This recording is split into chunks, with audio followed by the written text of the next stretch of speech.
আসসালামু আলাইকুম। ওয়ালাইকুম আসসালাম। আসসালামু আলাইকুম। জি ওয়ালাইকুম সালাম। আপুর এই নাম্বারে কি ইমো আছে? জি ভাই, আমার এই নাম্বারে ইমো আছে। তো কেন আসছেন একটু বিস্তারিত আমাদেরকে বলেন, আমরা একটু শুনি। আজকে একটা অনেক মানুষের জন্য বিয়ে শাদী বসবো ওই আশায়। বিয়ে শাদী হয়েছে আপনার আগে? হ্যাঁ, আমার বিয়ে হয়েছে ভাই, মিশা কথা বললে আপনি। আমার বিয়ে হয়েছে, কিন্তু আমার বিয়ের আগ থেকে আমার হাজবেন্ড অসুস্থ ছিল, পরে মানে উনি মারা গেছে আর কি। ইন্না লিল্লাহ, মানে এটা কত বছর আগে হতে পারে? বলছো না, আমার সাথে আমি সংসার করছি মাত্র 3 মাস।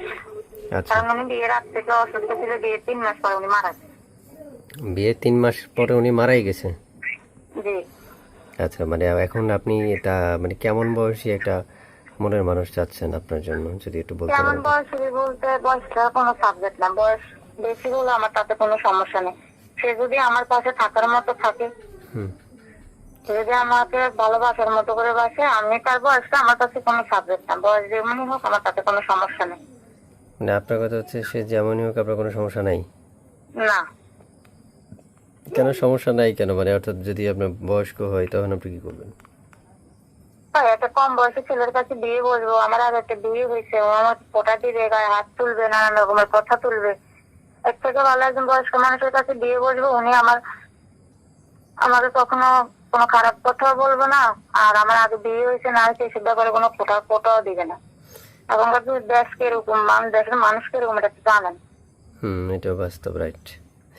তার মানে আপনি কম চাচ্ছেন, বয়সী ছেলের আপনি থেকে আপনি আমি আপনি মনে করি একটু বয়স্ক ছেলে আমার কাছে ভালো। বয়স্ক হলে আমার কাছে ভালো হবে।